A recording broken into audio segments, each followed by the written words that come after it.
Bonjour à tous et bienvenue ici dans cette petite chaîne tuto qui va vous permettre en fait de pouvoir comprendre comment fonctionnent donc tous les éléments et tous les outils qu'on a mis à votre disposition. Donc on va commencer avec le petit boîtier qui permet tout simplement de faire un retour depuis le casque de réalité virtuelle vers un écran. Donc ce boîtier vous l'avez ici. Ensuite vous avez le petit chargeur, vous avez également un câble donc HDMI et vous avez également un double câble qui est composé donc d'une entrée pour le casque de réalité virtuelle en USB-C et ensuite de l'autre côté vous avez donc du coup une prise USB et vous avez également un USB-C. Allez, on se retrouve maintenant en gros plan où on peut voir donc le boîtier. Donc pour l'alimenter c'est très simple, il suffit de prendre donc du coup le bloc d'alimentation, vous branchez effectivement ce bloc sur la multiprise qui est mis et qui est prévu à cet effet et vous allez tout simplement venir vous connecter directement ici sur le petit endroit qui est prévu en USB-C. Vous allez tout simplement le mettre ici, juste à côté, donc le câble HDMI va venir tout simplement se mettre sur cette partie-là, hop, et l'autre partie, bien sûr, du câble HDMI, vous le mettez directement sur le moniteur ou sur la télévision.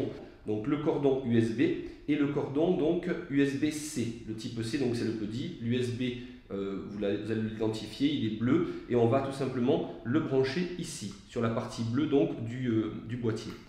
L'autre côté, vous allez tout simplement le mettre sur le bloc multiprise. Soit on vous a mis une annexe, donc c'est-à-dire une petite prise qui va venir tout simplement se brancher sur la multiprise, ou alors tout simplement sur la multiprise, vous allez avoir des fois des USB-C qui sont proposés directement, donc vous le mettrez à ce moment-là sur les blocs qui sont directement liés à la multiprise. L'autre côté de ce cordon, il est composé donc d'un seul côté USB-C et c'est celui-ci que vous allez tout simplement brancher sur le casque de réalité virtuelle, soit Pico ou soit Quest 2. Et une fois que c'est fait, il faut appuyer sur le petit bouton ici d'alimentation du boîtier.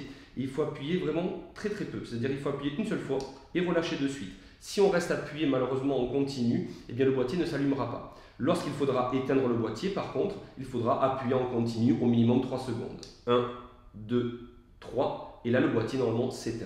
Vous allez avoir ici une petite lumière rouge qui vous dira si le boîtier est éteint, et si il est allumé, ça sera une petite lumière verte.